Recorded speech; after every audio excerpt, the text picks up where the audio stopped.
신화경제연구소 이지 재개발입니다. 오늘은 재개발 재건축 아파트 일반 분양 청약은 가고 현금 줍줍 시대에 온다 라는 주제를 가지고 말씀드려볼까 합니다. 들어가기 전에 먼저 좋아요와 구독 한 번씩 부탁드립니다. 제가 앞선 동영상에서 재개발 투자가 서울 신축 아파트 마련의 유일한 열쇠이다 해서 미아 3구역 재개발 아파트 북서울 자이 폴라리스 일반 분양에 대해서 말씀드린 적이 있습니다. 이 아파트의 청약 경쟁률이 34대 1로 1순위에서 마감이 되었습니다. 그러나 34평형 기준했을 때 분양가가 9억 5천에서 10억 사이로 입지에 비해서 입지 주변 시세에 비해서 다소 분양가가 높았고 주변 시세가 11억에서 12억 정도로 시세 차이가 크지 않아 예비 400번까지 계약을 포기한 사례가 있었습니다. 올해 서울 아파트 단지 미계약 현황인데요. 강북구 미아동 한화 포레나 미아 같은 경우 오늘부터 미계약분 139가구에 대한 무순위 청약을 받는데요. 이 단지는 청약 당시 평균 경쟁률 10.7대 1을 기록하였습니다. 그러나 이 아파트도 역시 예비 당첨자까지 줄줄이 계약을 포기하면서 무순위 청약 물량이 나왔습니다. 그 이유는 역시 높은 분양가 때문이죠. 30평형대 분양가가 약 11억 정도로 인근 시세보다 좀 높은 편인데 인근 레미안 트리베라 2차 아파트 같은 경우는 현재 30평형대가 11억원 수준입니다. 강북구는 분양가 상한제를 적용받지 않은 서울에서 보기 드문 지역으로 주변 시세보다 어떻게 보면 굉장히 높게 분양이 된 거죠. 그리고 강북구 수유동에 있는 칸타빌 수유 팰리스는 일반 공급분 216가구에 91.6%에 해당하는 198가구가 역시 미계약되었습니다. 지난 4월에 무순위 청약에 526명이 신청했는데 133가구가 또 미계약분으로 남았습니다. 그리고 5월달에도 저번달 5월달에도 미계약 물량을 소진하지 못했습니다. 그러면 서울의 일반 분양 아파트 청약 경쟁률을 살펴보면 이 역시도 급감하고 있음을 알 수 있습니다. 2018년도부터 2021년까지는 해마다 꾸준히 증가를 했고 특히 2021년 들어 164대 1이라는 굉장히 센 경쟁률을 나타냈는데 그런데 왠지 모르게 올해 2022년 들어서 전년 대비 약 81% 하락한 거의 30대 1 수준까지 떨어졌습니다. 그러면 이렇게 청약 경쟁률이 급락하고 계약 물량 중에 미계약이 나오는 이유는 뭘까요? 저는 약 한 3가지 정도로 그 이유를 잡아봤는데요. 첫 번째는 고강도 대출 규제입니다. 올해 2022년 1월 모집 공고를 받는 단지부터는 총 대출액 2억 원을 초과하면 개인별 총부채 원리금 상환 비율 즉 DSR이 제1금융권은 40%, 제2금융권은 50%를 적용받게 됩니다. 더군다나 올해 7월부터는 총 대출액 1억 원 초과 대출자로 이러한 규제 대상이 더 확대되었습니다. 그래서 실질적으로 예전에 비해서는 새로운 아파트를 분양받는데 대출을 받기가 좀 더 어려워진 거죠. 두 번째는 가파른 주택담보대출 금리 인상에 관한 부분입니다. 미국의 연방준비제도 이사회 즉 미국 연준도 올해 인플레가 진정될 때까지 계속해서 기준 금리를 인상한다는 방침을 정했고요. 한국의 주택담보대출 금리도 현재 3.9%로 9년 만에 최고치를 기록했습니다.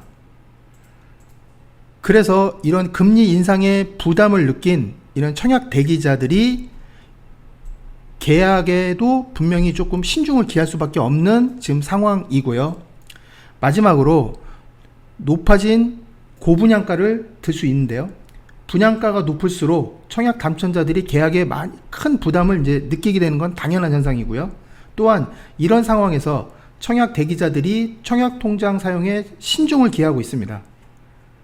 그래서 이러한 일반 분양가의 상승 때문에 주변 아파트와의 큰 차이를 보이지 않기 때문에 시세 차익을 보지 못한다는 점 때문에 작년에 그런 160대 1이라는 뜨거운 청약 경쟁률에 한참 못 미친 현상이 나타난 것입니다.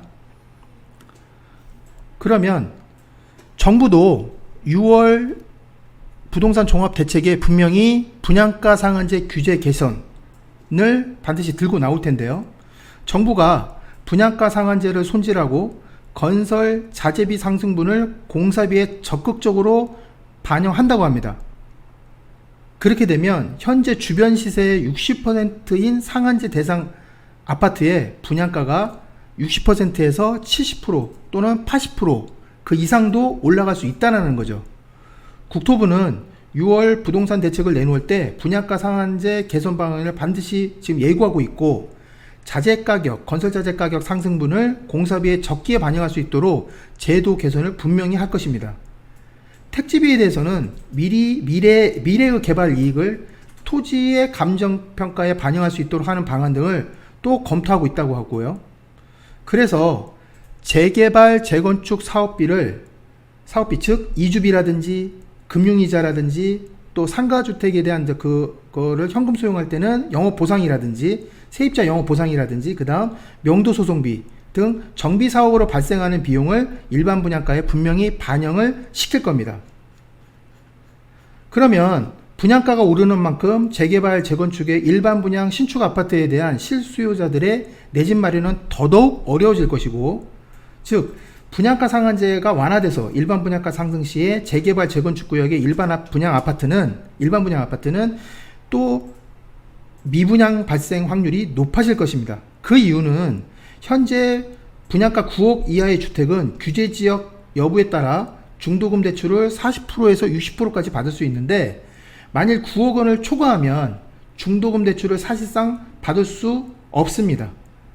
결국 수분양자는 중도금을 모두 9억 이상, 9억 초과의 어떤 그 아파트를 분양받을 경우에는 중도금을 모두 현금으로 내야 한다는 부담이 생기죠. 물론 사업 주체가 자체적으로 중도금 대출을 알선할 수는 있지만 대출금리가 은행권 대출보다는 높아져 결국 수분양자들한테는 금리 부담이 매우 크게 작용할 겁니다. 결국 현금 모유 능력이 많은 분들에게 유리한 상황이 전개되는 셈이죠.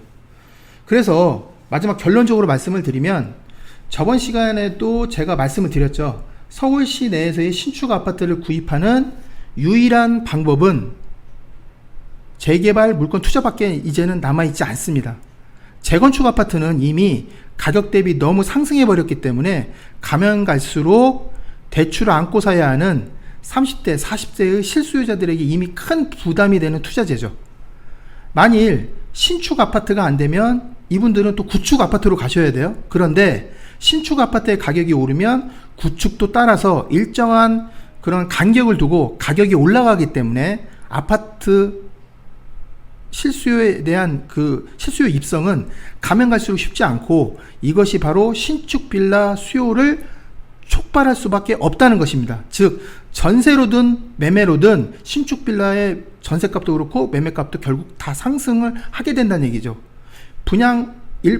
재개발 재건축의 일반 분양 신축 아파트가 오름에 따라서 인근 빌라에게까지 영향을 미친다는 얘기죠.